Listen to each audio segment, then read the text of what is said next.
G'day listeners, welcome to Bar Karate, the sailing podcast. My name's Jordan Spencer.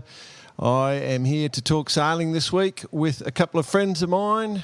Joining me is a man that has gone missing all week, but I think we've found him, or have we? Are you there? Are you there, Mr. Brett Perry? Greetings, Exalted One.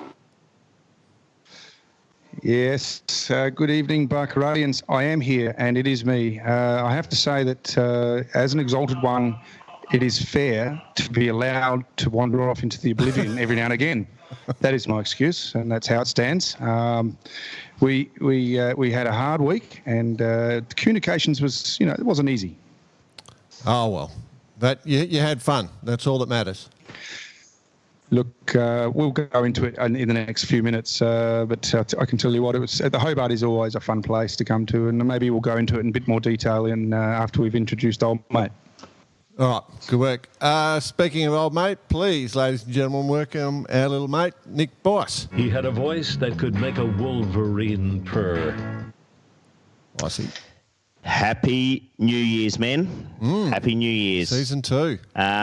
2020. Here we go.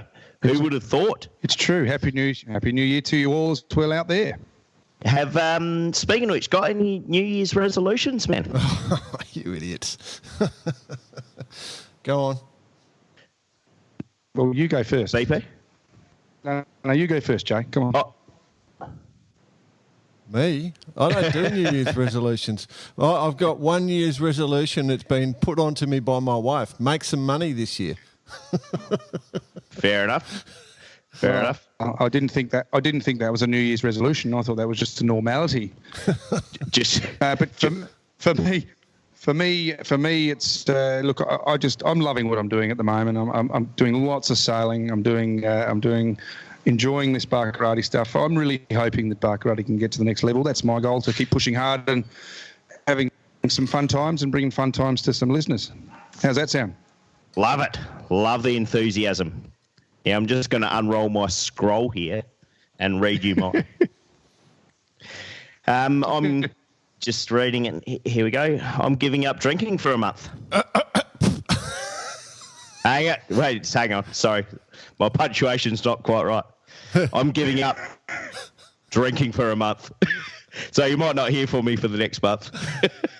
There goes my shareholder wealth in that bloody brewery company.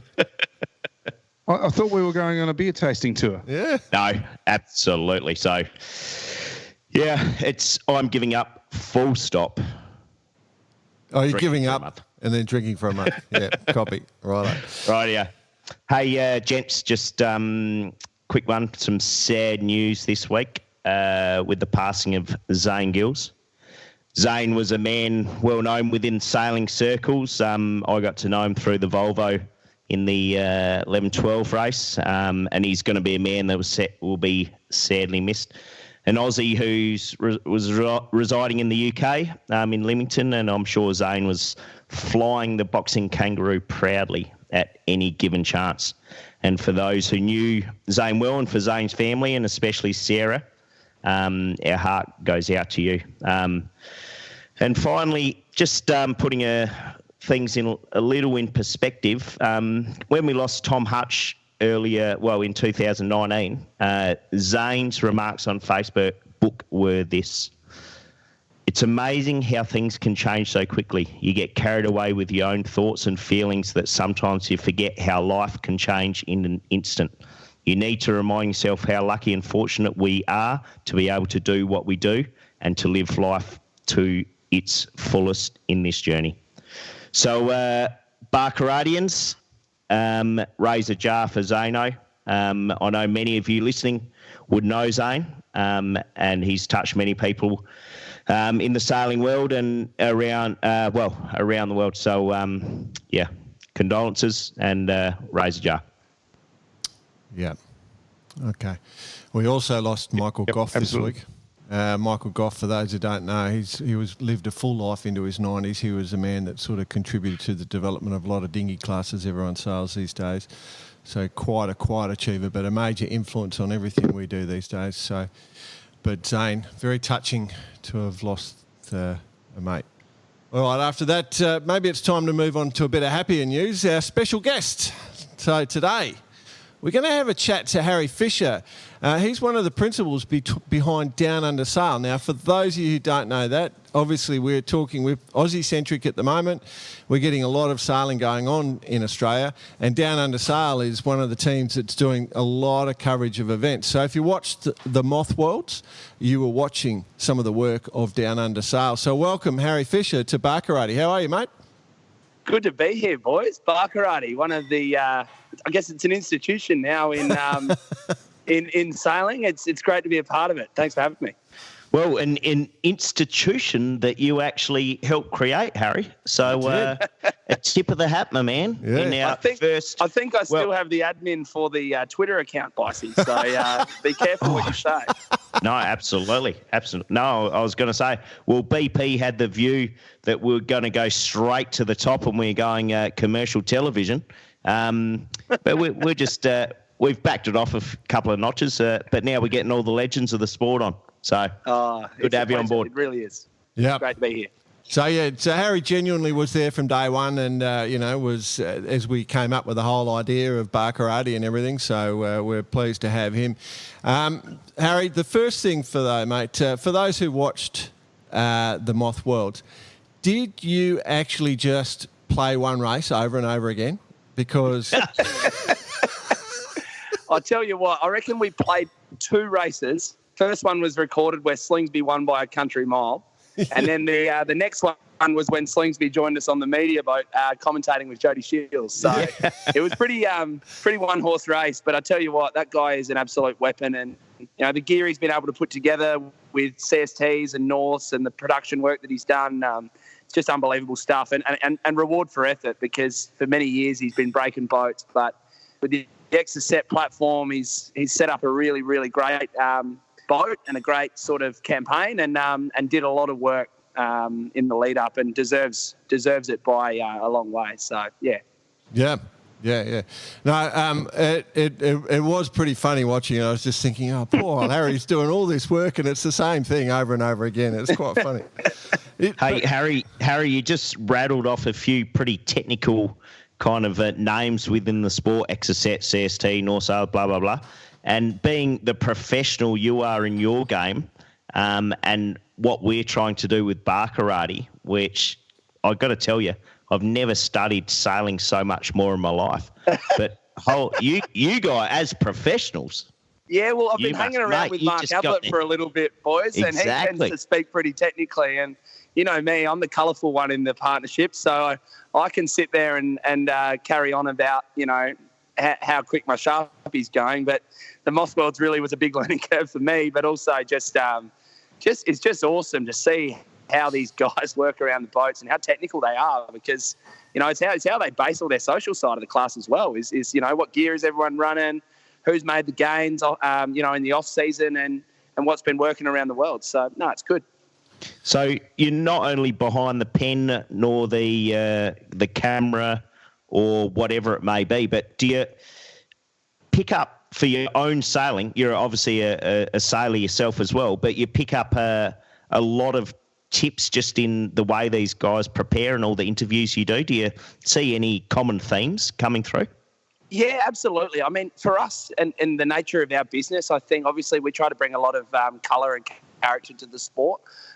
There's no doubt that being around an event like the Moth Worlds, you learn a lot about sailing. And I'm back here now at Mounts Bay doing the Sharpie Nationals, and got to really see firsthand what the track's like out there, and that sort of thing. But I suppose, for us, we just love being able to tell stories of the characters of the sport. And I was fortunate enough at the Moth Worlds to be behind the camera and flying drones and behind the pen a bit, but bringing in guys like Jody Shields, who's obviously with Sail GP has done a bucket load of stuff with them, and also very, very familiar with the Moth Worlds and the guys there, and Mark Ablett as well. These guys are works for Mac 2 and does a lot of work there. So we surrounded ourselves with a really good team who had a really great knowledge of the class, and it was nice as a director in the business to be able to just sit there, kick back, and do the fun stuff, flying drones around and covering the sailing in that way and allowing these guys to do their thing. It really was just a really good way to do it. So yeah. So I'm trying to remember when you started. I can't remember. It wasn't that long ago. You know, it was you with a video camera with a microphone plugged into it, essentially, wasn't it? So, well, I'll let you in a little secret, Jordan. The first microphone we ever had for Down Under Sail didn't actually work. It was just for show, and we ran off the what do you call it? We ran off the inbuilt mic, the inbuilt microphone on the Nikon. So. Is that why my speech sounded so slurred that time? After the great Adelaide Port Lincoln yacht race. But look, it's come a long way. It was actually 6 years ago. It was the last time we were in Perth on the Sharpie cycle, where Mark and I actually did a nationals together, and we sat there and we said to each other, we said, look, we don't think the sport's sort of being portrayed the way that we participate in it, the way that people at the grassroots really enjoy.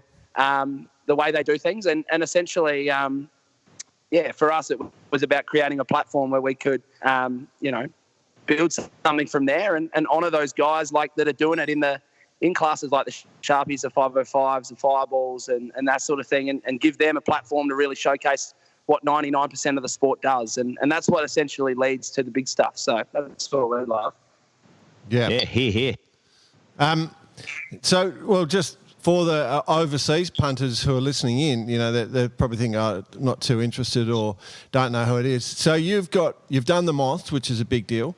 You've got the Niners season coming up, so you'll be doing the Australian Worlds, I'm sure of that. And then you've got the Opties, and then you've got a little race called the Teakle Classic, which just is a local country race. Yeah, so we've got we've obviously did the Moth Worlds, the 29 nationals that we're on at the moment. We've got some guys from our team over there, as well as the Opti Nationals at Royal Yacht Club of Victoria, another great club in Melbourne that we're at the moment.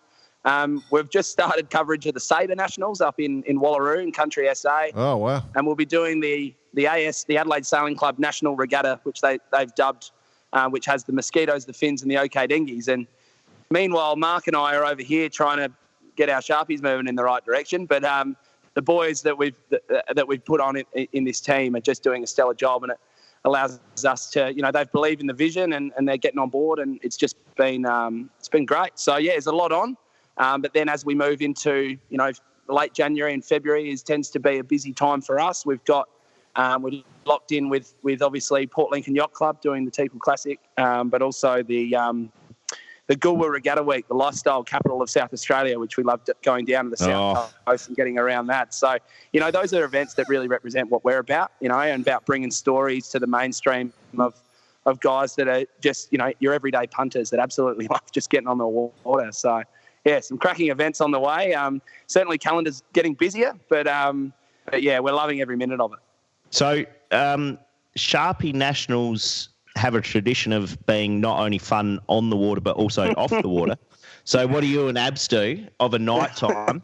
Like you get all the footage sent in and you're posting it, or have you been known to just put the old one hand over the eye a little bit behind the computer just to send off the right bit here and there? Or how's this week gone with everything going on? He's keeping the blackmail bank. That's what he's doing. Well, what we actually have, we have this messenger group chat, right? And it's called it changes name every year depending on where the Nationals is. So at the moment it's called the Wild West chat, and we're over here. It's got about 130 different Sharpie sailors in it. And I reckon throughout the Nationals, many of which who are back home in their home ports, tuning into that, and there is a lot of debauchery that goes on in that group chat. So the Sharpie guys obviously sail hard and like to put in a big performance off the water as well. So the last few days, especially with a couple of lay days, as everyone's regattas start to go to toast, the off-water stuff starts to get a bit interesting. So had first-hand experience of that, but we've I don't want to give too much away, boys. You have to come and do one national. Yeah. Well, speaking of, do they still have States night? Yeah, we had that couple of nights ago. So yesterday was our final lay day. We do 2 lay days. It's a very unique program. And States night was the night before, where the Western Australian team, and you have to forgive me, I don't know a couple of the boys' names. I've forgotten them and don't have it in front of me. But Nick Doosan, fresh off of Moth Worlds, led the charge in the West Australian side, along with America's Cup campaigner and now 2-time Sharpie national champion Forodand, from the American Magic team, Luke Payne, who now has taken out the greatest honour he reckons in sport, which is the Sharpie Chug-a-Lug Championship. Yeah, so, that's fair enough too. Absolutely fair. But seriously, there's a lot going on here. The class is in a really good position. Mark and I obviously have cut our teeth in the Sharpies. We love the Sharpies. Our grandpas all sailed Sharpies, and for us, it's a real, annual pilgrimage to be able to come to one of these events and just be around your mates, bring in the new year with your mates, go sailing, and sail a class of boat that's not only fun on and off the water, but it's affordable. It's still technical enough, just enough strings to keep you happy, and not enough to send you mad. So it's really good fun, and we get some big fleets, a lot of new boats being built at the moment. So we're just stoked to be a part of it, and even if we've had a small part to play in bringing the class to where it is in terms of the sailing landscape in Australia, it is just it's just fantastic. We had a few of the I-14 boys down at States Night the other night, and a lot of them even said, like, wow, this class is in such a fantastic position, and as are they, they've got a great world title over here, and there's a lot of great relationships between those classes. But yeah, it's just a lot of fun. It's why we go sailing. I'm not that flashy sailor, but I just love being able to get out there and do my bit and enjoy it. How do we go from talking about Down Under Sail to talking about nothing but Sharpies? You are the president of the Australian Sharpie Association then, obviously. Yeah, well, look, I've already had a couple of beers post-race, and I just love talking about Sharpies. I love talking about Down Under Sail as well, but seriously, it's just, I'm sitting here right now on the steps of the Mountains Bay Sailing Club looking out over the beautiful Swan River, and it really just doesn't get much better. We've wrapped up another great event, and, whether it's Down Under Sail or it's Sharpies, I mean, it's just why we do it, because we're all here to have fun, and that's just what everything that we do in our business and is to allow people a platform to talk about how much fun they have in this great sport. So, look, we might be getting a bit philosophical, bit emotional there, but that's why we do it, and it's just a beautiful thing. So, yeah. Geez, you're good with the plug too. The beautiful Mountains Bay Sailing Club, the Swan River, mate, journalists, mate, all over it. All over it. Let's get to the serious questions. What are you wearing, mate? Yeah. What are you wearing right now? Oh, well... we ask this to all our guests. Well, I had a few issues when we came in. We had to sort a few problems out with the boat and the trailer and get a few things ready for the boys to make the trek home. But so when you buzzed me, I was just getting sorted in the change rooms. I didn't want to keep you waiting, so I've thrown on the towel. I put a shirt on. My beer belly's not too flash when I'm sitting out here in front of everyone. So, yeah, I'm in the towel, and I'm copping a few messages about getting our stuff sorted for Prezzo. So it's good though. I'm happy to keep them all waiting because cool. That's what we do. All right, well, let's go back a bit to whilst everyone's got this visual image of you in a towel. Let's just go and actually ask what the favourite event is that Down Under Sail have covered. Well, I'll leave the Sharpies out of it for obvious reasons. Yep. But I think that obviously the Moth Worlds has a special place for us. That was, our first World Championship that we've covered. We're obviously pretty happy with how it all played out. So that was a lot of fun, and it was great to get a solid team together as well. Obviously, Drew Malcolm, a Sail GP photographer. We had Jordan Roberts, our main video guru, who handled all the live stream production. We had Jody Shields and Mark Ablett and myself. As well as young Tommy Hodge over here. He's done a good job. So obviously that one was a lot of fun, being able to show off our capability in what we can do with some real major events. But I think the most enjoyable event that I've ever covered, and I'll single out the specific year of it, was I can tell already. I reckon it was my second Lincoln week that we covered. The first time the Down Under Sail platform was launched. I reckon it was about 6 years ago. And the boys on Aiken, Hames, Charlie, so Caelan Howard and Dave Oliver and the boys were cruising back from Mega's Barbecue. Obviously, you guys know about Mega's, the National Park Beach Barbecue. And we had the old, I think it was a Panasonic Lumix bloody waterproof camera that was my go-to back then. And we threw that on video mode when they were coming back, and a few of the boys were a bit refreshed, and they threw one of their young fellas out on the boom, holding onto it. And then the main halyard slipped off. The boom was in the water. There was a kite up, and he was basically, barefoot water skiing off the back and did a pretty good job to hold on. They're going back on the boat. So, it's those sorts of things that I remember. I can't really put my finger on a specific event that I've enjoyed. I just remember the moments that we've enjoyed and been able to, I guess, have a role in bringing some of those funny stories to the punters. So that's the highlight that springs to mind for me as far as the events go. But, yeah, looking forward to getting back to Lincoln in another month or two. And 8 TP52s, I reckon, this year. It's going to be a cracker.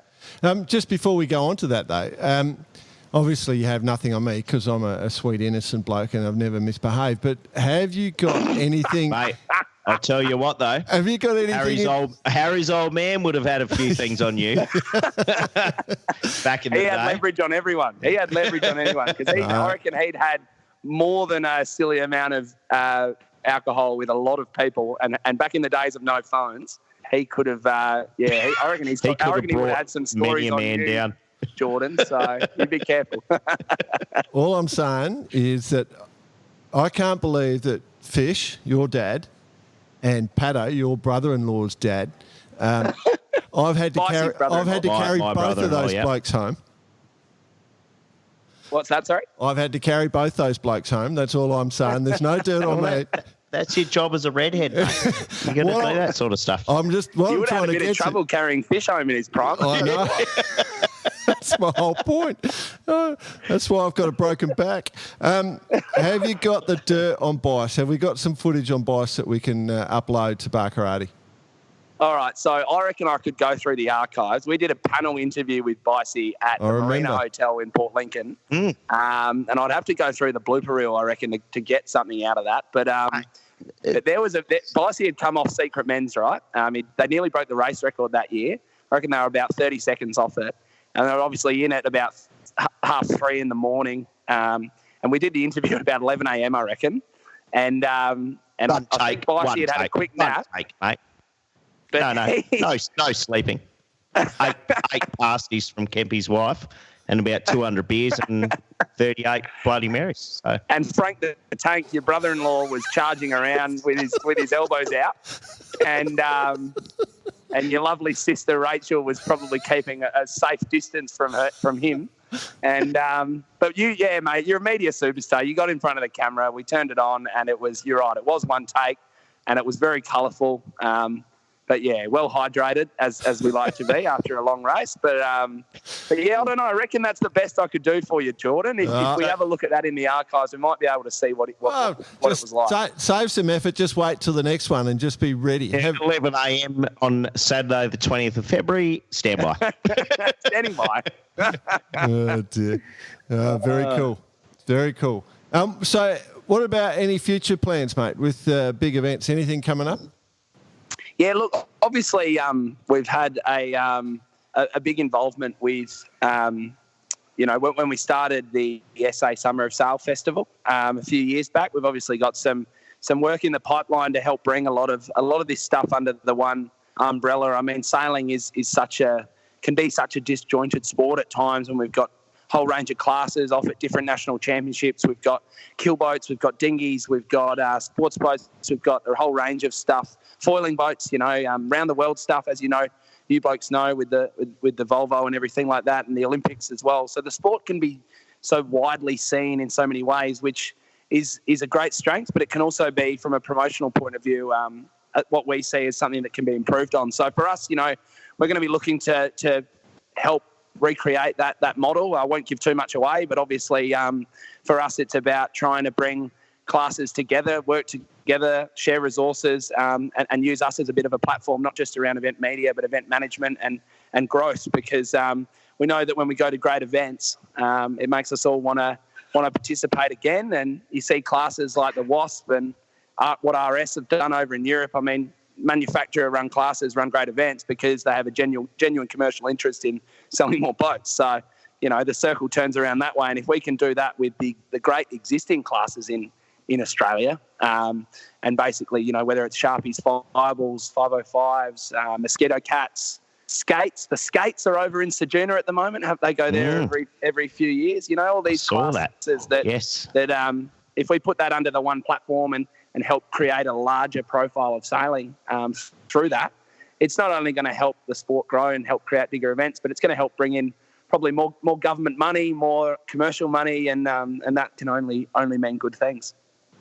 I just got this visual image of a great white taking a bloke off the plank of his skate as it's at full noise under kite. It's a tuna. Holy dude.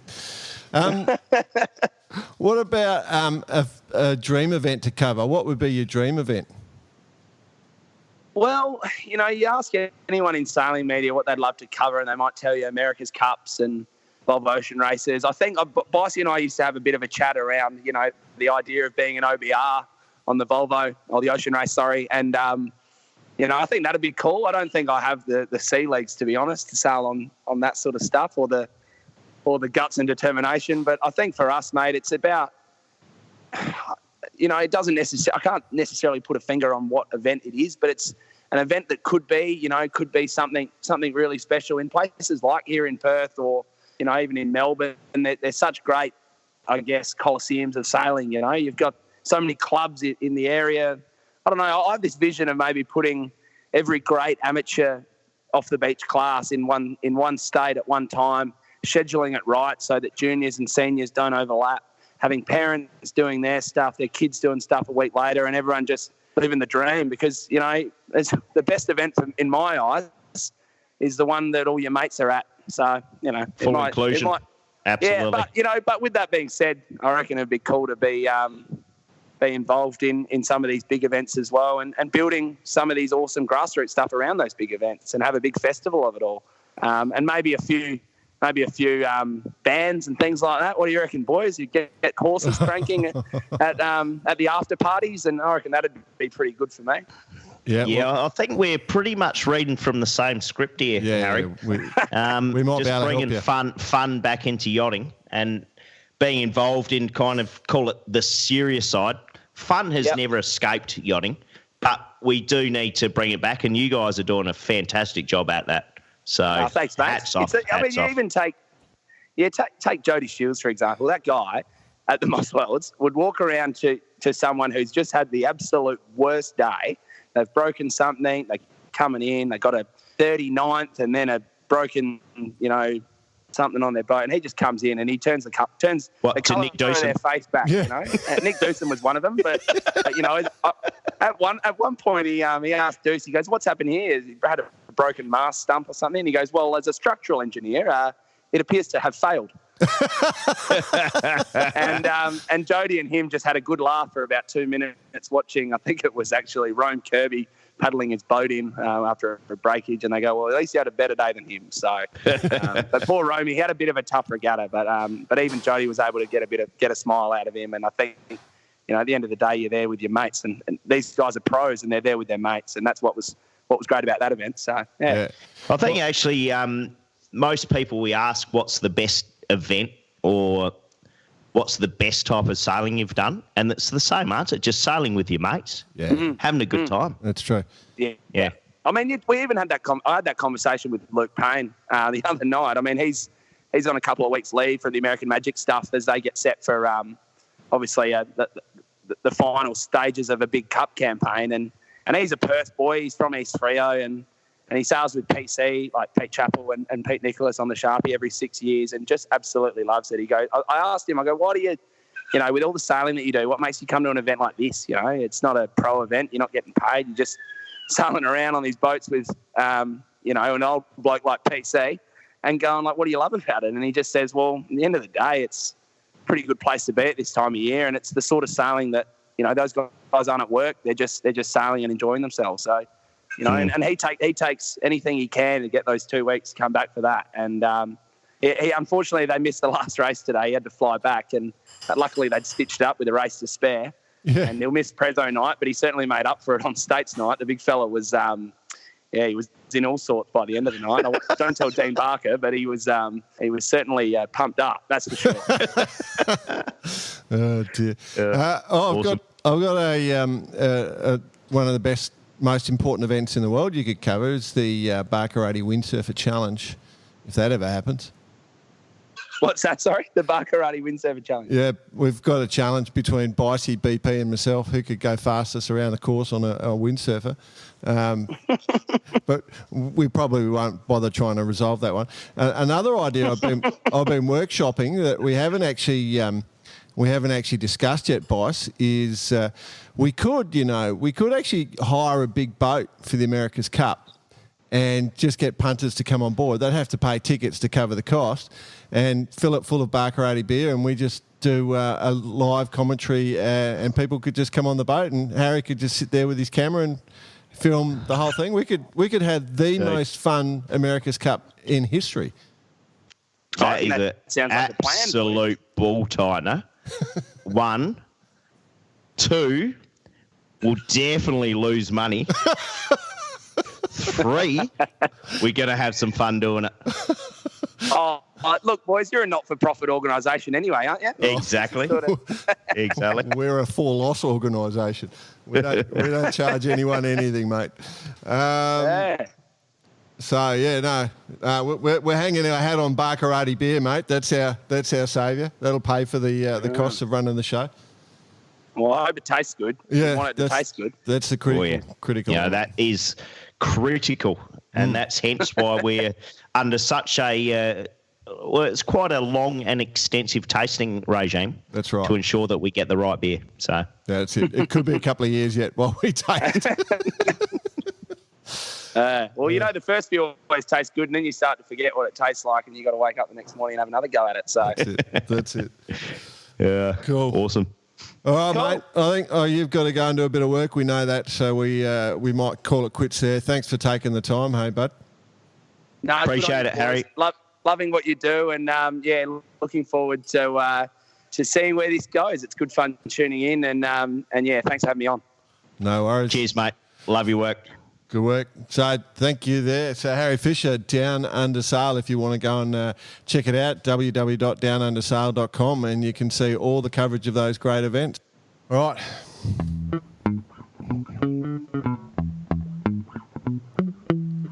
Few discussion points, boys. BP, you went for a yacht. Oh, yes. I want to hear it. The first one. Ask him the first one.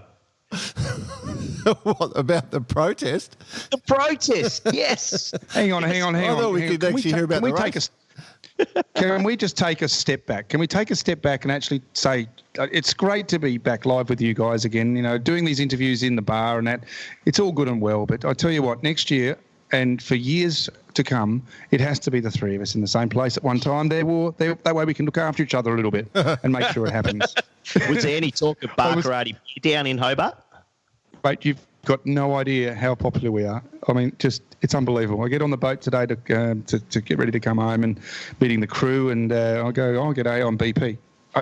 You're BP? Says, yeah, I'm BP. He says, oh, bar karate, love it. And I just went, oh, God. I just can't get away from it. Guys, it's serious. BP. Look, it's not a... what? This could be the first time in my life I've ever been popular.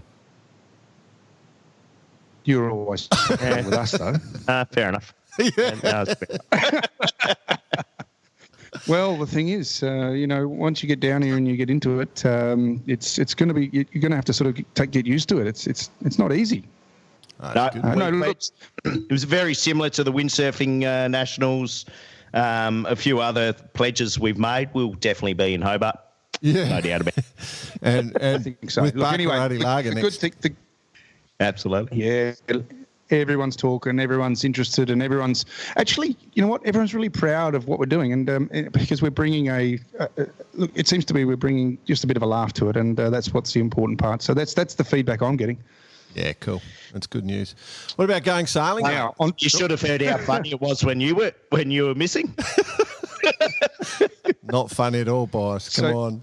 So, okay. Do I need to explain it a little bit, or not? No. Tell us what you want.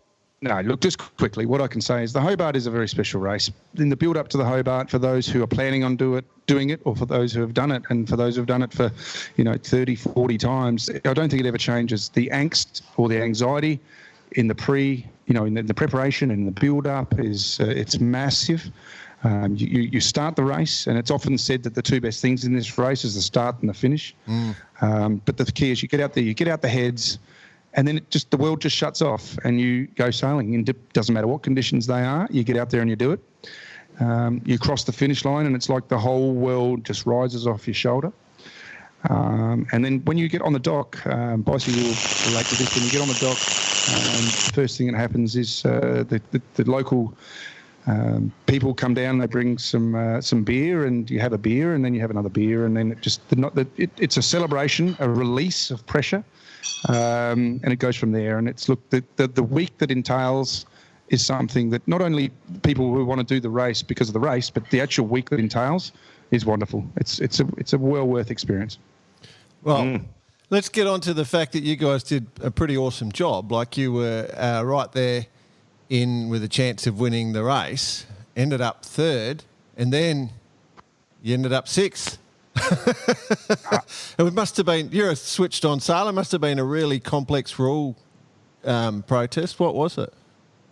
Well, I can't really go into the whole complexities of it all.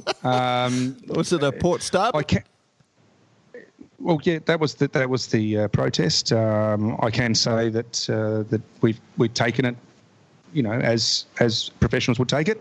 There's always a wrong. I thought I was right. I thought they were right. Well, you know what I mean.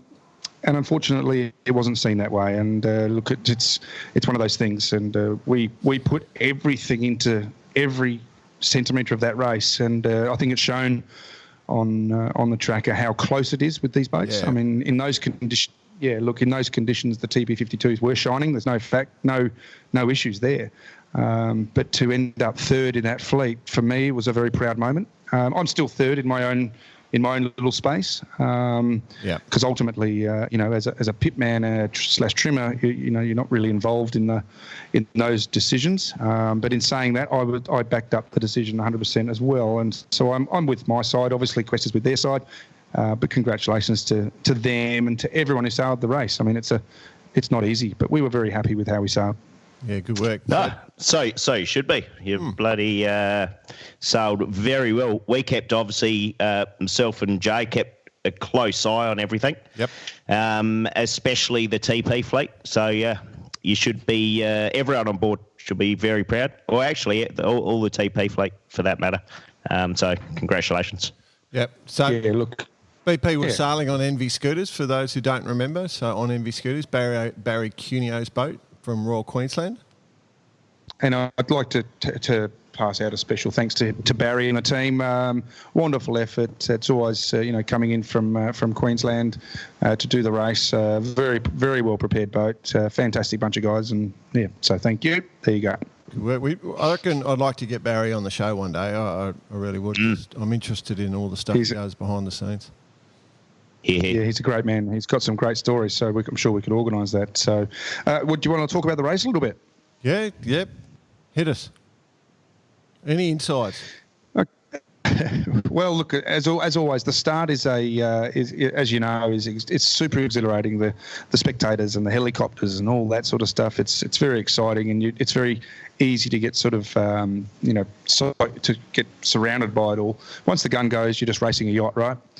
You get out of the heads, and then it all happens. Now, we took off, and once you get out of the heads, we put some nice new gear up, and we were quick, and that's where you sort of start feeling where you are in the fleet. And the race it wasn't a windy race, but it was very tactical. There was that ridge that extended off the bottom of Australia that we hit pretty well all at the same time. Ichiban in Quest and Guelo and us, and a couple of the bigger boats, and it was very, very tactical to get through that. Cozzy made a very... I was really blown away with Cozzy's instincts in those situations. Very learned, and followed his his decisions to the T, and it worked out. Found ourselves on a good line on the other side of it. The breeze sort of didn't go as much to the east. It sort of did actually back through a little bit more to the northeast. So we were, tight reaching, sort of reaching, running. And then obviously once you got down to Tasman, things changed again and got all light and fluky. We were lucky we got into the Derwent and finished just as the sun was going down. So we had the sea breeze all the way in. We were, and that's the best way you can do this race. If the sun goes down as you're coming into the Derwent, it's all over Red Rover. And it's kind of better times for drinking beers too. Arriving at 6 a.m, like just slashing into a few cascades, it's kind of, you do it. I mean, you got to do it for the tradition of the race, of course, but, it makes for a long day. Yeah. And you're not the first person. It does make for a long day. To say that, BP, arriving at that time. What's that? You're not the first person to say that, arriving at that time. You're not the first person. So in essence, look, a fantastic. And look, I just want to extend also again, and I can't say this enough to every person that got on board the boats from us at Barkarati. Well done. It's an achievement, whether you came first or last. It's about the race, and that's what we love here at Barkarati, is making sure that everyone understands the fun or the achievement and how much effort goes into these boats. That's all I want to say. Well, we know who came last, Jay. It was our dark horses, last and second last.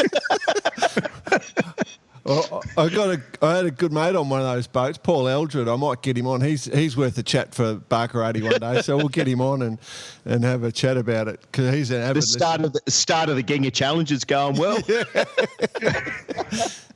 That's all right. It's an our Ginga Challenge on PHS. Yeah. What about the King of the Derwent, BP? Did you do that? I did do that, and I love that race. I've done it a few times. We had beautiful conditions. I sailed on Vamp, which is a beautiful boat. David Fuller, Father Fuller, as he's affectionately known in Sydney, and it was always been a dream of mine actually to sail with him. What kind of boat's Vamp?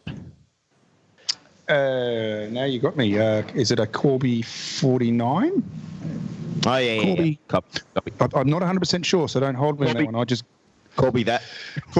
Corby that.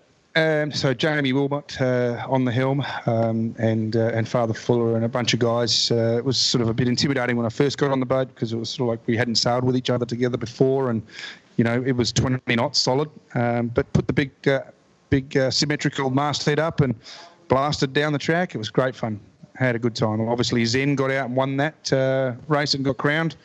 It's a nice thing to be crowned King of the Derwent. A lot of the people here in the industry treat it as a traditional race, because it's a very old race. What do you win? Tray full of scallop pies? Probably, yeah. Maybe a few beers down at the old squadron, the Royal Sailing Club. But cool. No, look, it's a good race. And yeah, for sure. So we saw you lying in a park, like you weren't sure how you're going to get home. Have you worked a way to get back to sunny Sydney yet, mate? Yes, I'm leaving tomorrow on InfoTrack, so that's going to be fun. But I'm not looking forward to be honest, I'm not looking forward to getting to the East Coast. I'm seeing some pretty full-on pictures, so in terms of smoke. But don't try pulling in terms of me, in terms of me lying in the park, I was actually just relaxing, listening to music before I went to my dinner appointment. So I was very happy, very happy. And I thought I'll just get this person to take a photo of me while she's walking while she was walking past to show you guys that I was okay. That's bullshit, man. Awesome. Of course. You reckon it was someone else going, who's this guy? No, I've been to that park previously, and I noticed the shadow on the ground. That wasn't pre-dinner, let me tell you that. Well, maybe it was just on lunchtime. Nah. Oh, cool.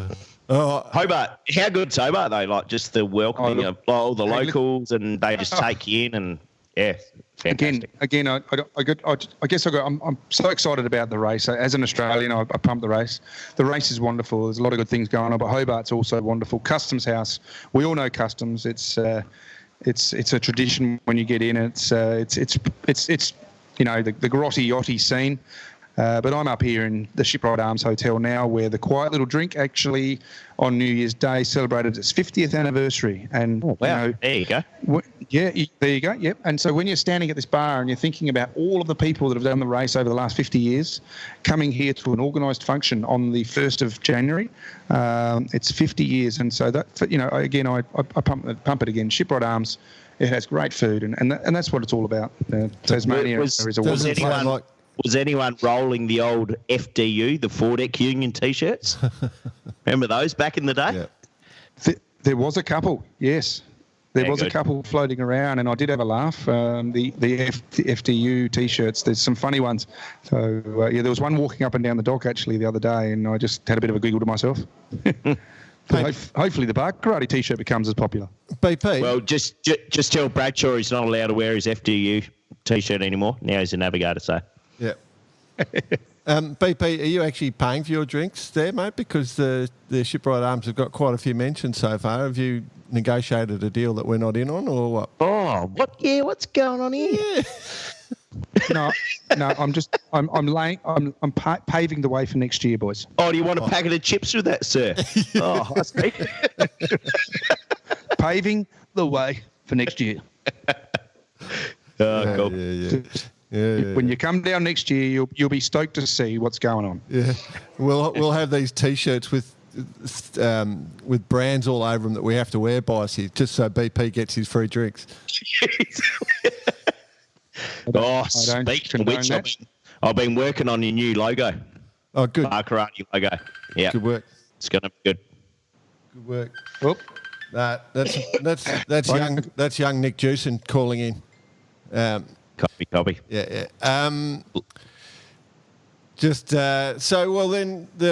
Do we want to roll on to another important element on the old Hobart scene? Some news that you sort of alluded to, BP. Do you reckon we can talk about that at all, or? We can absolutely talk about it. It was put on the website, so on the net. So there's no reason why we can't. So what we're talking about is that Line Honours winner Comanche has been sold, according to the rumours, to Russian interests, whatever that means. Now, I've had a theory about this, boys. See what you think. Comanche, she's as big as an aircraft carrier, as wide as one. Is she the new Russian aircraft carrier? Putin, he's called it. Oh, that thing can do 30 knots. I'll take that. Whipper it. Snapped it up. We are using drones more and more, so you can imagine it with like 400 drones on the foredeck, just ready to launch an attack. Oh no, just the boat becomes a drone. Yeah, they set her up like autonomous action. Yes, JH is actually going to love moving to St. Petersburg. It's going to be good. Where is it? But he has to report to the Kremlin. That big smiley face. I'll tell you what, he was a bit husky. Is it going to be Gazprom? Do we get anything from that? They've got about 28 boats, don't they? Yeah. Yeah, no, haven't got that far into it. All I know is apparently it's supposed to be campaigned in the Mediterranean for the races over there. So we'll see how that pans out. Is he going to come back to Oz for the Hobart races like that, or nothing heard Hobart? Nothing heard, but you'd have to think so, wouldn't you? Well, I'm interested because Blackjack's going to Europe as well. So is the last time we're going to see all the Super Maxis down? Is it? No, because they can do, if they do the Middle Sea, they can still make it here. Yeah. Straight from Malta, straight through the canals. It just depends on that. They can do it. The motivation of the owners, where they want to. They might be tight, leaving them over there for a while. Well, I don't know if you sort of got the sort of vibe from the Blackjack guys. Even though the disappointing situation arose with their spreader, they're coming back. They obviously that Peter and the guys are as happy as they ever have been. They love the performance of the boat, and as I mentioned earlier, it was a very tactical race. And can I say, at one stage, Wild Oats was back with Ichiban, which was only 5 miles in front of us. They were just got caught on the wrong side of something and had to work their way back into it. And so, the race itself was still a lottery, very much so. And, they, when Blackjack finished where they finished, I was pretty blown away at what actually happened, then found out that their jumper spreader had gone. So there was obviously a reason, for it. So, they're all happy and they'll be back for sure. Okay. Oh, yeah. They'll definitely be doing the hoedown for sure. We just need. Why can't some of these guys build new boats as well? Let's get some more big boats or little boats. I don't care. Let's just get boats. That's another topic. Maybe we'll talk about that next week. Fair enough. All right. Well, speaking of other topics and BP going missing, I've got a question for you, blokes. What is the longest you've waited for without doing anything after one of your mates has gone missing when you're out on the grog? What is the longest time frame you've completely done nothing about it before your mate turns back up? You guys got any? I'm a little confused whether I was doing the waiting or they were doing the waiting. You got a great way. But I do believe I had lost several hours. Well, we lost BP for 2 days. We didn't hear from him for 2 days. And zero concerns were given at our end, I think. Is that fair? We just made jokes about it?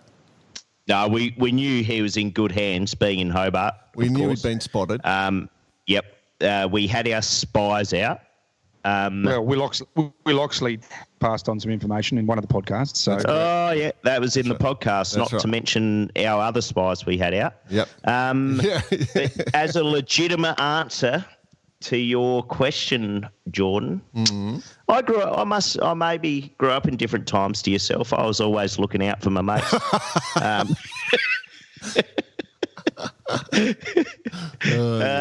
You idiot.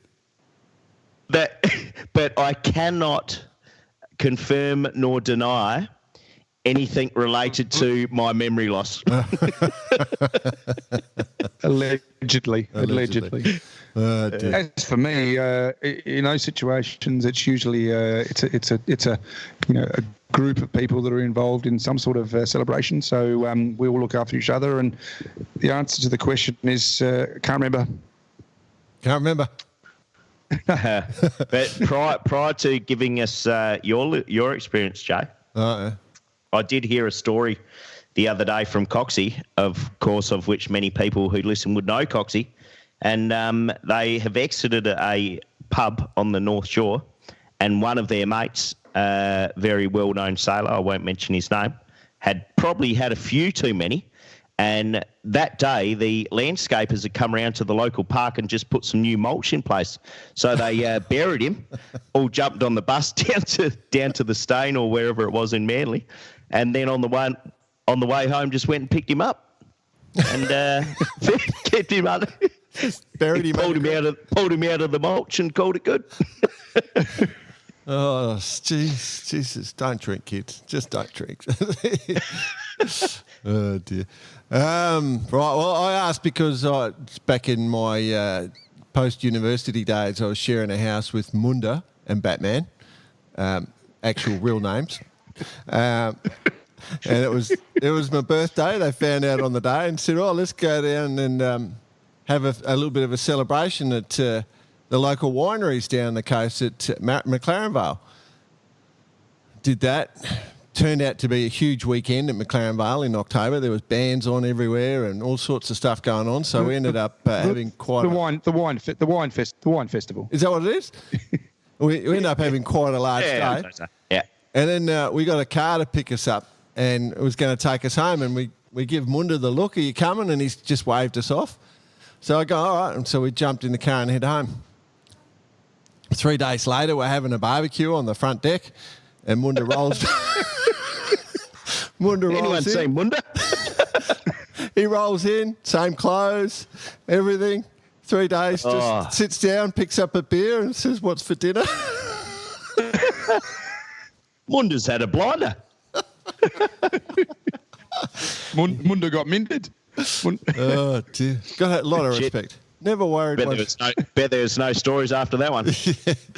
Oh, well, I'm not saying a word. Anyway, that was a bit of a fun story. I was just intrigued, once we lost BP, it sort of reminded me of that one. What about Secret Pro news? We got any of that? The only news I have is it's not news yet, but I'm going to dig deeper into what's happening in IMOCA World with new builds, old builds, and a few things like that, leading into not only the Vendée or all everything that's going to be happening this year, but the Vendée and the Ocean Race also. So that's my little task for the next week or two, to try and get as much info there from the Secret Pro. From the Secret Pro. From all the Secret Pros. My task to get it from the Secret Pros, correct? Yeah. Because there's a bit of chatter. I just need to bring it all into one under one umbrella, because there's plenty going on. Yeah. There's a little gaggle of Secret Pros, is there? Is a gaggle of them. Oh, yeah. One day you'll find out. Yeah. When Bar Karate is over, our sign-off will be who has been the Secret Pros. Bar Karate's never going to be over, boss. So No, right. So you'll never find out. your identity is safe. All right. Beautiful. Hey, Awesome. we've had a huge amount of sailing going on this week in Australia. Like, Australia is just the centre. So it hasn't just been the Hobart. There's stuff going on. So somebody's mixing something in your bar, I reckon, BP, with those noise. We had the RS Aeros, the International 14 Worlds, the 5.5 metre Worlds, the Australian Sharpie Hey, mate, Nationals. that's BP's buzzer when he wants a new beer. Yeah. I think my food's just arrived. We got the Australian Yachting Champs and the Australian Laser Champs. Did you order the lobster, mate? Say hello, everyone. There you go. Yeah, Bradshaw, you can come in and say hello, old son. Come on. Ladies and gentlemen, Bradshaw Keller from Infantry. Bossy. How are you, mate? Bradshaw. Yeah. Well done, mate. He can't hear There you. we go. BP's got the earphones on me now. Yep. So from Bar Karate, mate, well done on a good race. We gave you the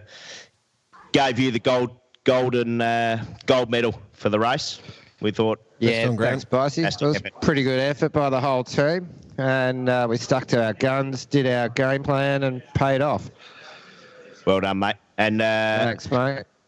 best of luck for getting it back up the coast from tomorrow with all the mate. everything going on the East Coast.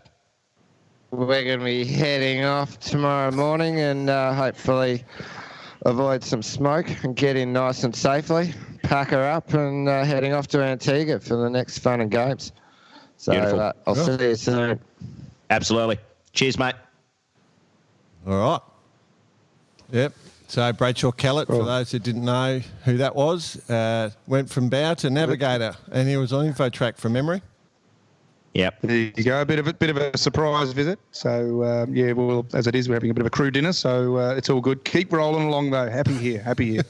All right. So let's so much to touch on. So I'm just going to fly through all of this. So the RS Aero Worlds just finished up in Black Rock in Victoria. Started with the first day being blown out and the last day being blown out. And then the second last day was just covered in smoke. It's been tough conditions for a lot of the East Coast events that are going on. Big congratulations to a couple of Aussies won world champs in the fives. Sophie Jackson won the 5 metres. In the sevens, Rhett Gowans, who had a really tough battle with Mark Jacoby from the US, won that. And then Liam Williams from Great Britain won the nines. Interesting, the only point of interest for a bit of humour there, boys, is that they got these cool trophies, like big frame glass trophies with models of RS Aeros in them with SAR numbers. And they had nation lettering on, except it was all GBR. So on the side it says GBR. So the Poms have obviously assumed they were going to have a win, and it must be. I would be very dark. I'd be scratching out with a texter and putting AUS on there as quick as I can. So I'd be putting KA on there. yeah, KA. You go full retro. So how many RSs roll up to this? This one, I think they to the had Worlds? just over 80 just turn up. So Yeah, it's cool. Third Not a bad Worlds? effort, is it? Not a bad effort. Third Worlds. So good on them. Yep, fantastic. Yeah. What else is going on? A quick one. I'm trying to speed through a bit because I can see BP's got to get to his... Don't rush. I've just got an instant audience. I've got like Everyone's 12 turned up. people here. Everyone's turned up. It's all good. Keep going. The International 14 Worlds are on at the moment. I don't know if you guys have been watching any of that. I put a little bit of footage up on the Bar Karate page. Very cool. They've had the team racing and then they just started in the fleet racing. Did you guys know they did teams racing at the 14s? I did not know that. That's a negative. I've been so enthralled with the names of the boats. Yeah, I knew that was coming up. Our an ex-Adelaidean Dave Hayter on the Wang Wang. On the Wang Wang, yep. Yep. We got Neil Jones-Edward with the Scrumpet. Yep. Sticky Put fingers. your fingers in yours, kids. We got Sticky Fingers. We got the Jolly Codger. Yep. And let's not forget about 15th and 16th. Reach around and think. I knew that was coming around. And don't forget, nothing drives like a rental, your favourite statement of your life. Especially red ones. Yeah. This is like a competition in itself. You just keep going down the list and they just we've even got Stormy Daniels in there. It's quite crazy that the I-14s have taken this on because normally it's the Sharpies that do it. Well, they're on at the same I was time. only looking at the Sharpie list the other day about the same thing. Yep. I was awesome. I wasn't sure if we were going to go down this path, but you took us down. So good on you. I will say, Archie Massey. He's a bit of a legend, skiff sailor, old Archie Massey. He is leading at the moment after a couple of races, so a long way to go in the individuals. But Archie Massey, well and truly at the top as he normally is when it comes to skiff racing. So good on him for that one. What else? And let's not forget the tribute to the Ginga Challenge. In equal 60th, we have Ginga Nut. Oh, there it is. Oh, that sounds like a good boat. That sounds like a good program, actually. 60th overall. That sounds good. Couple of positions behind the Woody. All right. Keep going on. Keep going on. While we're at it, we've got the Australian Sharpie Nationals right there next door. So they were, they're right, and they've actually been one and run. They've been one and run. The old Sharpies, they're a major event. They've got a full week-long program with as little racing as possible, but when you do race, you go for a long one. We are looking at a win to Peter Chappell. Do you guys know Pete Chappell at all? I have met him in the past. Yeah, basically, if you rock up to a sailing regatta and you see Pete Chappell's name on the starting list, then you know you're going to have to really work your ass off to earn a win. He's a bit of a legend. I don't think he's ever left Western Australia. I think he just sails whatever class comes into town. I can honestly not remember a time when he has left Western Australia. I think maybe once, actually, I lie. But he did sail with Pete Nicholas and Luke Payne, who two young hotshot sailors, sort of pro sailors. They came fourth at the last 505 Worlds. So that's a pretty good combination to team up with two blokes who only have 6 other sailors on the planet that are better than them. Yeah, there we go. Very cool. What, Very cool. You're not counting back when you were a 5-0 sailor, or just for that last Worlds, you know. Yeah, nah. All good one. All the talent in the 5. I was waiting for it. Yeah. All right. I'll drop the 5.5s to last, BP, because we've got an interview, so we'll give you a chance to sneak off to your dinner. Australian Yachting Champs, BP, you've been having a look? Yes, I have. The conditions were, Hobart is one of those places that can turn it on and off in an instant. The first day was nice wind conditions. Ichiban obviously is, as per the Hobart, is a benchmark, as we know in Australian sailing right now. I love the fact that it's a benchmark, but it's such a high bench, I can tell you. It's really, really tough to try and beat this guy. The second day in the IRCs was actually a long race, and it blew up to 40-plus knots. So there was some carnage. Obviously set up for inshore racing, majority of the boats, so there was some retirements, but they got around the track still and managed to get that. And today it was confirmed that Jivan is now the Australian IRC champion. I don't have the actual full results in my phone on me right here, but that's the latest news I can tell you. I can again. give them to you. Oh, you can tell me. See. So Ichiban with the win. Zen I believe second. Zen was second. Yep. Alive in third. Your beer's ready. Okay. In Div 2, 2 Unlimited had the win. That's Greg Prescott's boat. So Tasmanian. Modified Far 40. Yep. And then in the Div 3s, Johnny Warlow from Ocean Crusaders had a win. So one of my long-time friends. Congratulations there, Warlow. Congrats through that. But Ichiban just dominating everywhere. I didn't see Scooters there, mate. Envy Scooters. What happened there? They didn't bother? No, Barry's focused on offshore stuff. Yep. There is Secret Pro has told me some news. If I can tell you, if you wouldn't mind, I can actually tell you. There is a possibility of a TP52 during the Transpac, so that's a possibility. Oh, cool. Get on that program. That'd be fun. Well, when Barry's on, he can tell us all the details, I guess. Absolutely, and I think that he would love to be on board. So yeah. Oh dear. So secret. It's only a maybe. You're meant to be discreet, BP. The Secret Pro's discreet. Yeah. I'm actually just to tell you the truth. I'm hoping it happens, and I'm hoping I cut the mustard to get on board. I mean, that race to me is a dream, and if I could do it on a TP, I'll be stoked. Cool. I was just going to jump in there before when you mentioned, it's on and off. Down in Hobart, it's a bit like Jordan and his wife, really. Oh. Every time she turns him on, he turns her off. I didn't see that coming at all. You idiot. It's like the third time that's like the 8th skull this session. You've said you idiot 8 times. Forgot about that game. All right, moving on. So congratulations to all the offshore. I'm interested, actually. I do have a genuine question. Like, they would have all had their offshore gear for the Hobart. Do you reckon they all shipped down some inshore sales, or they just went with what they bought down on the boat? It was quite controversial in the start of all this. It's taken 2 years for this to happen, with the Hobart being race 1 of the Nationals.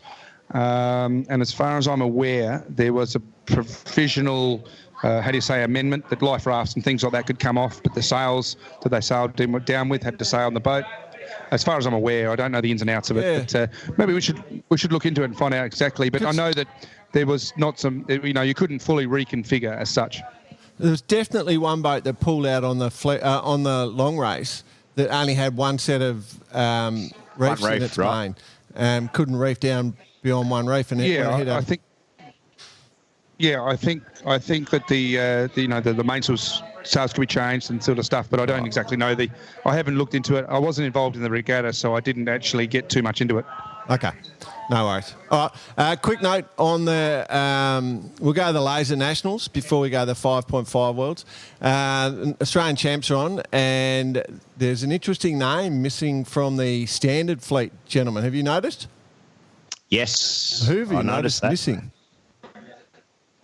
Well, he's been sailing the Moth, right? Yeah, Ginga challenging. Exactly. Just getting set up. We all know who. We all know that is. Tommy Burton's not there, so obviously the fact that Matt Wern's been named, there's no point for Tommy hanging around doing that. So he's moved on to other things, and Ginga Challenge is probably looming large for him. Matty Wern. Do you reckon he's having more fun in the Moth than the Laser? Yeah. Imagine going uphill, but at 6.2 knots at your best. I'd love to see Laser get to 6.2 knots. Matty Wern is leading at the moment from Sam Meach from New Zealand. Mitch Kennedy, a good young lad, in third. So, and then it's a lot of Kiwis from the Netherlands, the Poms, Estonians. So, yeah. And on the radials, there's a bit going on there. So Agata Barwinska from Poland is leading from Marit Baumeister, who was the gold medalist, you'll remember, from 2016. The standout Aussie is Mara Stransky. She's a Queenslander. I've sort of been behind the coach boat once with Mara on where she got dropped into a match racing thing, so I had to quickly spend a couple of hours with her. And she is a very good operator. I have a lot of time for that kid. Lives on a boat, on a catamaran with her dad, Andrew, if you're listening, mate, g'day. And they just, every time you go to a laser regatta, you'll see this big 50-foot cat just sitting there with a laser on the deck waiting to go sailing. So, yeah. Wow, that's cool. She certainly got off to a hell of a start, a bit of a hiss and a roar with 2 bullets. That's it. In race 1 and 2. Yep. So, I'd be interested to see how she goes. What the conditions were. I didn't look at the conditions too much, but there's a big difference between race 1 and 2 compared to 3 and 4, for example. A lot more wind today, I think. How did our Anne-Marie Rindom go? Any? I don't think she's racing, mate. She was she's not home. Remember that? She did, yes. Yep. I'll tell you who is racing, Bice, that you'll be interested in is the big Irish chick, Annalise Murphy. Yes. Yeah, silver medalist from 2016. So she's been doing lots of stuff and trying different boats, and she's got back into the laser. Sitting 20th overall, 13th, 1st, 11th. So she's got a little bit of a speed problem there at the moment. So I'd say she's just getting her laser fitness back. But good to see her. She's a lovely lass. We're good mates with her. Happy to see her doing well. So there you go. Yeah. Yep. All right. Love it.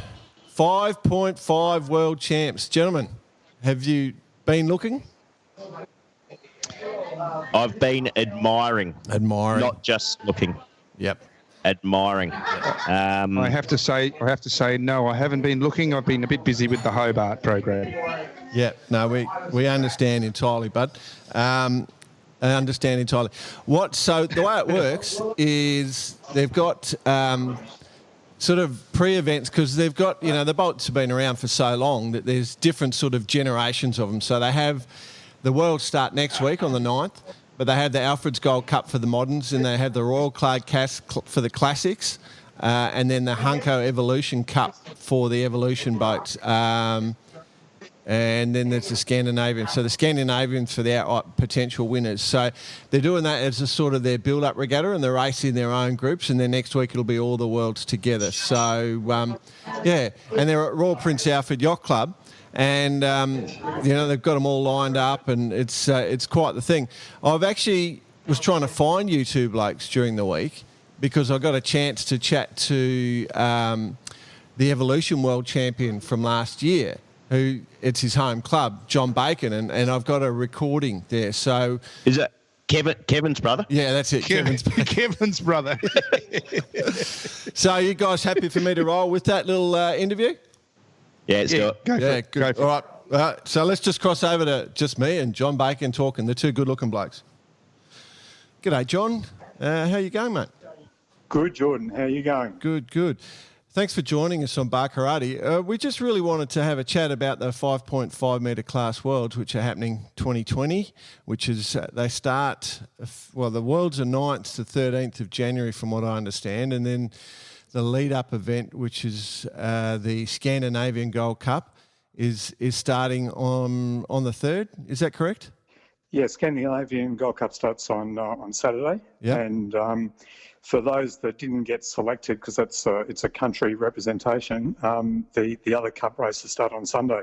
Yeah. So we've got an evolution boat, so we're doing the Evolution Cup, the Henko Cup. Yep. Starts on Sunday, Monday, Tuesday. Yep.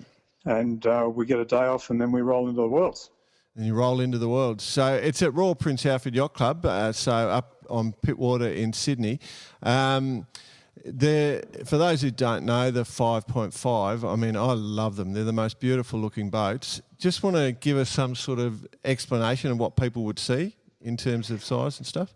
Yeah, it's a super interesting meter boat, and the class is 72 years old.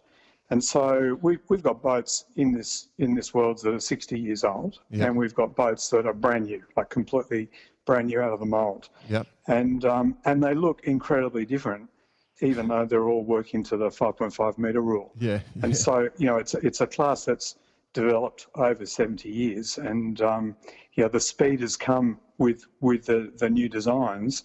But the New Moon guys said to me that their new boat is maybe 1-2% faster than the boat that was 5 years old. Yeah. So little increments in speed.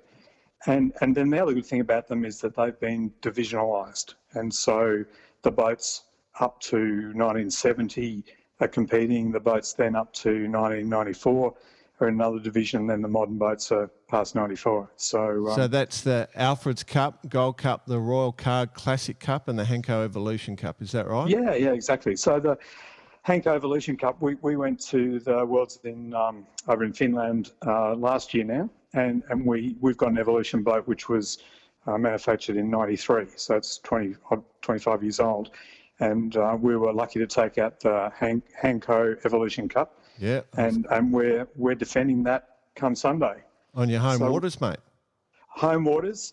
We're not on pit water though. We're offshore, so we're off on the Palm Beach Circle, a mile off Palm Beach, and out in the ocean. Yeah. So it's going to be great fun with these boats. As you know, they're heavy. They weigh a couple of tonne. They're about 30 foot long. They don't plane, or they catch a few waves. They don't plane. They can sink. And I think there's a few out there actually from the old days. Oh, okay. And the club has a deep history with these boats, going way back. We last time the Worlds were there was in the 90s. We had it in the 80s. I was talking to a guy yesterday, came by just to have a chat, and he did the Worlds in '81 out in Palm Beach with on one of the old boats that is actually competing in this World. So great history, and there's been a lot of excitement. The boys have been pretty excited about this for a couple of years, and people have lost their minds over these boats in the last couple of years, finding old ones and fixing them up and all that. It's been a lot of fun. It's cool. Well, speaking of the history, from my memory of history is I do remember Barrenjoey being our first gold medal boat, which I'm sure that's a 5.5 metre boat. Yeah, that was our first gold medal in sailing was Bill Northam in Barrenjoey in Mexico. No, it was in Tokyo. Tokyo Games. 64. And the boat sat on the hard stand at RPA. We were right in front of the bar at the RPA for years and years, and now it's in the Maritime Museum. Yeah, right. In Sydney. Yeah, it's fantastic. It's a great story, and I tell a lot of people that one. I was looking through the entry list, and you've pretty much got all the guns at the World. So probably one of the standout sailors is the Norwegian Christian Niergaard and his team. I know that the Bahamas have got a couple of really good sailors too, with Mark Holowesko and Gavin McKinney, and they're both as attending as well. So your last few world champions are all here. Oh yeah. So Gavin, met Gavin and Mark at in Finland last July at the Worlds. Gavin won the Worlds. So actually, I was speaking to him about 10 minutes ago. He's here and he's pretty excited. I mean, they've all been watching the news about Sydney and the fires, so all the boats are covered in soot, but we're getting around that. But it's really cool. All these guys coming down, and all the hotties are here certainly. Yeah. Peter Morty from Girls on Film, is here. It's going to be pretty hot. But our boat 25 years old. We're Evolution boat, and we're no chance against the new boats at all, but we're competing for the Evolution Cup, which is the trophy for the first boat between 1970 and 1994. So we won that in Helsinki. Didn't expect to, but we did, which was fantastic. Yeah, good for you, man. And that's the Frank Tolhurst Trophy. Right. And Frank, who's not with us anymore, Frank had a whole string of boats called Orunga. He won the Worlds, 3 or 4 times, and won Gold Cup, and total legend to the game. And we're very proud to bring that trophy back to RPA. And I think we've got 8 or 9 Evolution boats that are coming after it. Yeah, cool. So very cool.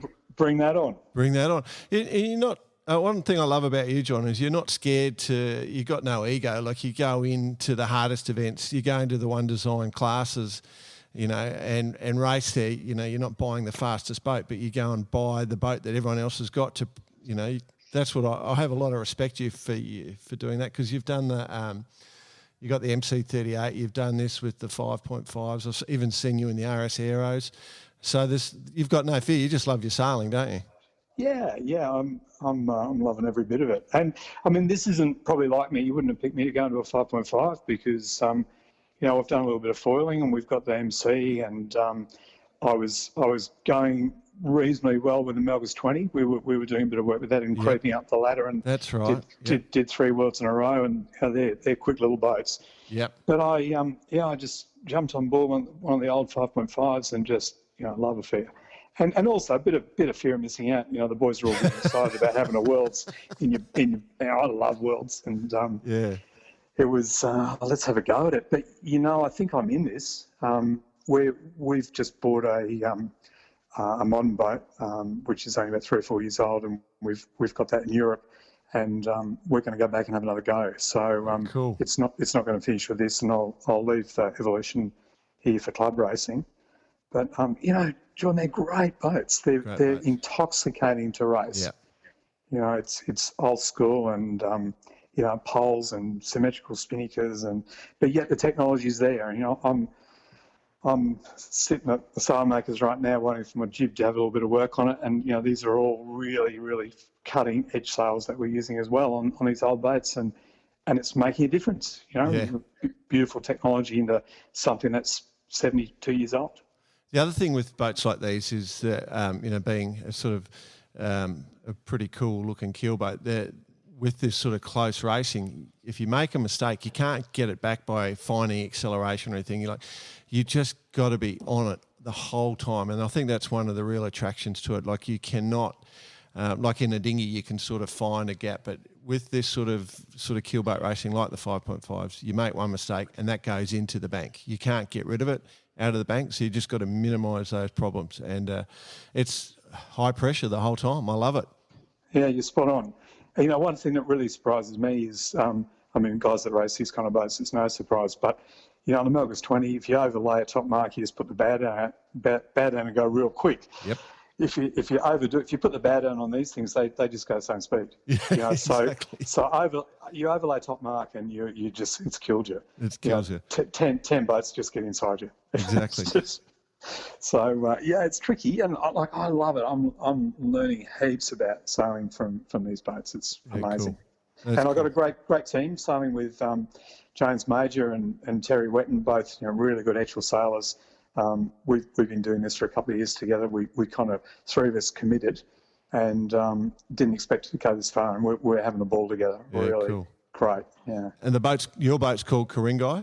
So if people are looking out for you? Yeah, we call it Karingai. I was really surprised. I mean, the 5.5s all have very quite traditional names. Yep. And, with Barrenjoey, obviously, and there hadn't been any 5.5s called Karingai. So we picked up that name, and that's a good one. It's good. It's a beauty. Yeah. So the new one's Karingai 3 in Europe. So we're taking the name back to Europe next year. Yeah, good. All right, mate. Well, I appreciate you taking the time. We'll keep an eye on you, and we may even do a little bit of a follow-up. But we're wishing you the best, and for the organisers and everyone competing, we can't wait to see it. Looking forward to seeing it, mate. If anyone wants to come down to the RPA on over the next week or two and see the boats, they're all on one arm together, and they're tied up in date of manufacture order. So the old Barragula, that was the first one I sailed on. I delivered it from Sydney with Jason Anthill from Sydney Harbour with Tommy Spittle. Nearly drowned, but you should have gone with sailors who knew what they were doing. So nearly drowned, but it's the oldest boat, and then all the boats are all in date order up to New Moon, which was put in the water this year or last year. So and it's great to see them all. The evolution of sailing over 60 years. Good man. Best of luck. All right. Thanks, mate. Cheers. Nice to talk to you. Bye. Good news, boys. John, they've had a couple of races, and he has got 2 firsts in the bank. So he's doing all right. Picked in the bank on the Karingai. That's it. Love it. Love it. Love the passion in that chat. Very nice. Very, very, very good words. He's a good man, John. He's a good man. So if you're down that way, go and have a bit of a look. You took Dick Sargent for a sail, who was on the original Barrenjoey, I think, BP, on the K8. I can tell you what, an amazing man, and maybe worth having a chat to as well. So we'll go for it from there. Cool. Yeah, so Royal Prince Alfred Yacht Club sailing out there. You're welcome to go down and have a look. I cannot name a prettier looking boat. I'm going to say it. I love the 5.5s. I might head on up there and have a look for us. How does that sound? If I bought a 5.5, I'd have to name it after my wife because it's that pretty. Yeah. Here we go. Obviously, Jackie's in the room. Oh, you know me so well. Shit, I just kicked an empty beer bottle over in my room. I just got 12 oysters arrive on my table. Oh, yeah. Just after, before your lobster. Okay. Well, we're nearly done, boys. I'm actually having a seafood chowder for dinner, so I'm very happy about that. Yeah, cool. All right, we're nearly done. If you want to get in contact with us, who wants to run with that one? Very bossy. Yes, Instagram at Bar Karate, Facebook at Bar Karate. And did we decide last week, Jay, on the name? I'm decided for our email. I'm decided. Cheers at Bar Karate. Cheers at Bar Karate. That's what we're going to go with. I think there's no better name. I was so excited about that last week. She'll be up and running by next week, and we will basically and we'll have a grand announcement next week. Yeah. And that's when the email trail will be open, just to give us another email address to follow. So, hang on. Do you want some more oysters, BP? Why? Oh, we're getting that noise you just again, press mate. your buzzer again. Hey? Anyway. No, don't worry about it, mate. Yeah, just relax. He's gone missing again. Yep. I will say, next time you're on one of those websites that's information ad or info ad or admin, just think of Cheers at Bar Karate. That's how you should do it. That's a proper name. Loving it. Yeah. I love that. I love that email address. I think it's going to work for us. All right.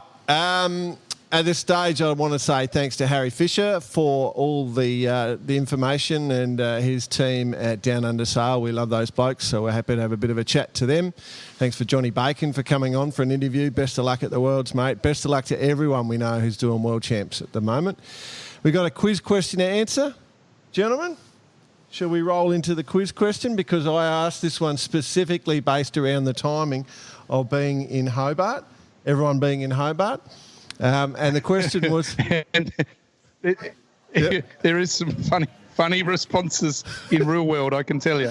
So the question was, true or false, is it possible to lick your own elbow? I'm guessing you saw their answers, BP. Oh, they tried. Fantastic. Yeah. For hours, a couple of them never gave up. Should have got $1 from them all.